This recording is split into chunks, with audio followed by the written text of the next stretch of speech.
There was once a time when I didn't know what I was about here on this planet. I thought I did. I thought I did because there were those around me who told me what it was about. And it was about, because I'm in a female body, it was about having children, being a mother, ironing my husband's shirts, making sure he had time to do God's work.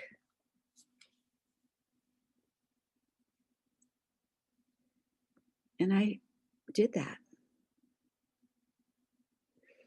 And I voted against the Equal Rights Amendment for women, although I'm a woman,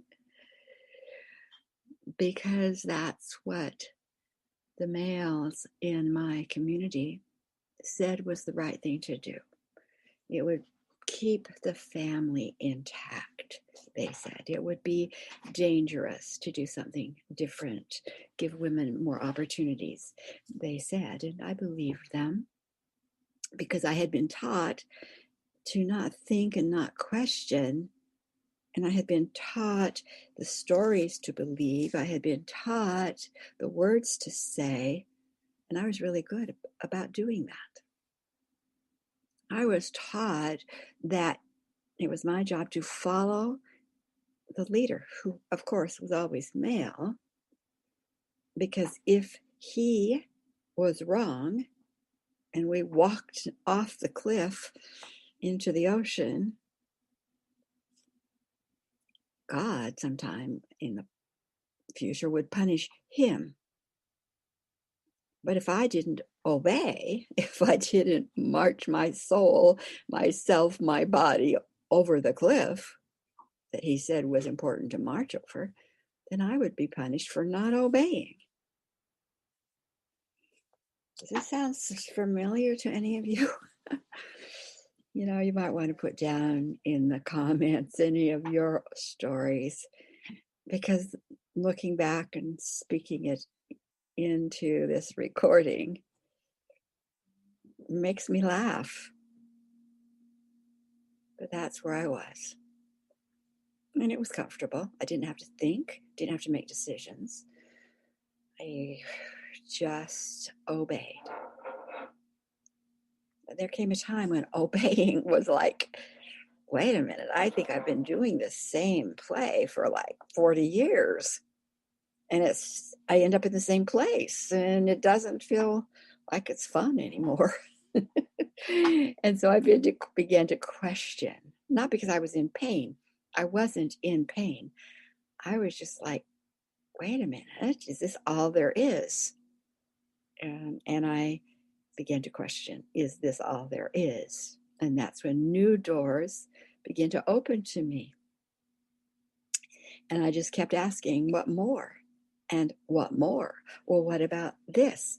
And what about that? And I began to question stories that I heard even within what was called the metaphysical or New Age communities. I began to question those stories too, because I didn't see that they were any further ahead in their freedom and joy and delight and creativity.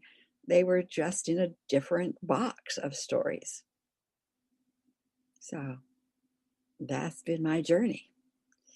And after 30 plus years of asking questions, listening, using my unique gift, which is to listen and hear from those in the unseen, I all of a sudden found myself in this landscape I call the Galactic Landscape. And I watched the YouTube movie called, or little mini documentary called Laniakea. Oh, my heart just leaped. It was familiar to me. When I watched and walked through a display of the Etruscan community, my heart leaped. I recognized that way beyond the box of my childhood. But now I hold and speak of the galactic landscape. the largest, most expansive story that tells of our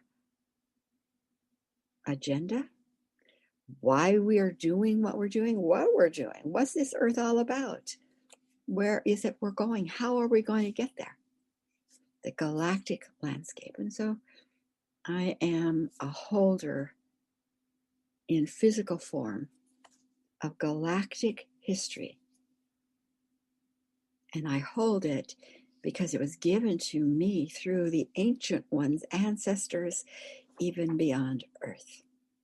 So that's what this YouTube channel will share with you.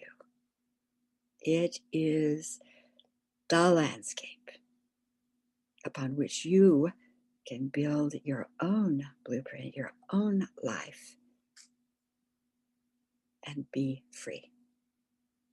Some people call it the fifth dimension, that freedom. No, I don't call it that. I call it sovereignty. Sovereignty, which gives us the opportunity to get back in resonance to our galactic beginnings. We can't do that if we don't know those beginnings, and we don't know what has trapped us. We don't know old trauma from those worlds. Join me in a subscribe, push the notification bell, put comments in any of the channels that will give me clues as to what it is you might want to hear, what will be helpful. So I am a spokesperson for the hidden galactic history, the galactic landscape. Sharon Raji Maynard here, sending blessings, even in my house code.